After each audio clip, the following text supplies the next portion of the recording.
President Biden's approval sitting at just 42%, down 15 points from 2020, and that's leading some to draw this unflattering comparison. This stuff has taken a huge toll on him. You know, Biden, right before the 2020 election, he was right side up, which in our polarized politics is quite astonishing. His numbers now look more like Hillary Clinton 16 than Biden 20. That doesn't look good for him. I mean, to the point about focusing on the economy, yes, the economy is important. The two biggest issues is democracy, and an offshoot of that is the abortion issue. Right. That is something that should be front and center of a message. But he seems to be campaigning in a bygone era. Fox News contributor and columnist for The Messenger, Joe Concha, joins us now. Joe, good morning to you.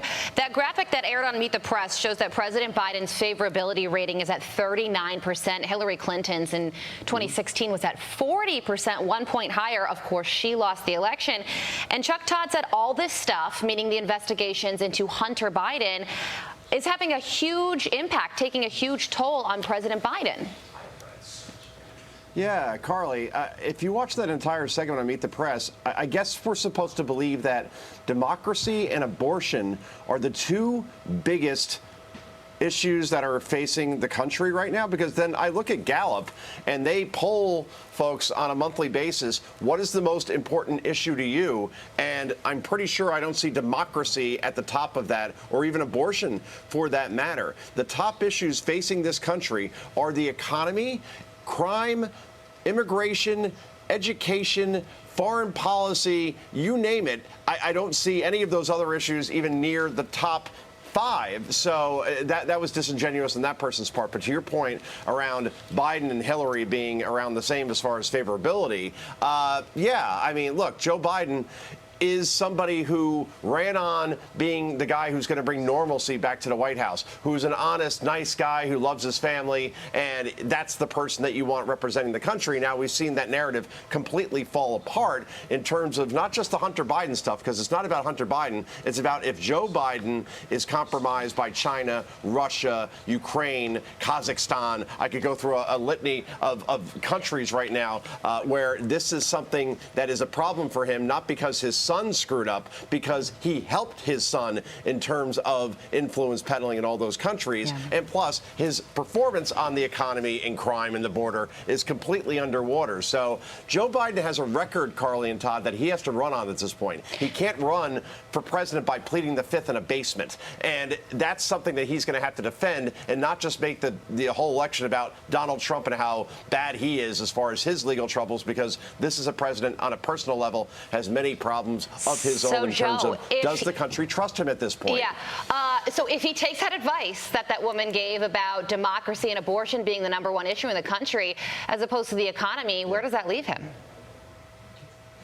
That doesn't leave him with very much, right? Because with the issues that matter, most important, when people go to shop at a grocery store, when they go to fill their gas tanks, when they don't feel safe in their communities, when they don't think that their child is getting the education that they deserve, that we're concentrating far too much on race and far too much on gender and sexual orientation instead of reading and writing and science and all the things that make our children competitive when they're older.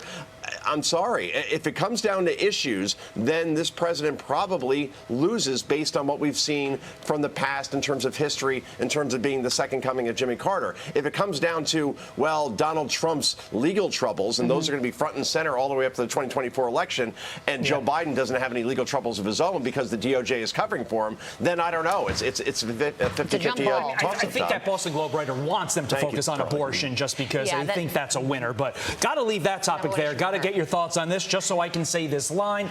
We will woke you. That's the headline in the Daily Mail as Queen's classic song, Fat Bottomed Girls, mysteriously goes missing from the group's new greatest hits collection. Joe, your reaction?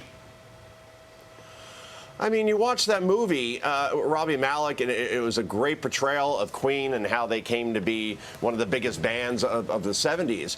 And they were politically incorrect at the time. You remember their producers wanted them to play it safe as far as what songs they released, and Bohemian Rhapsody, how could you possibly even do a song like that? It's completely off the grid.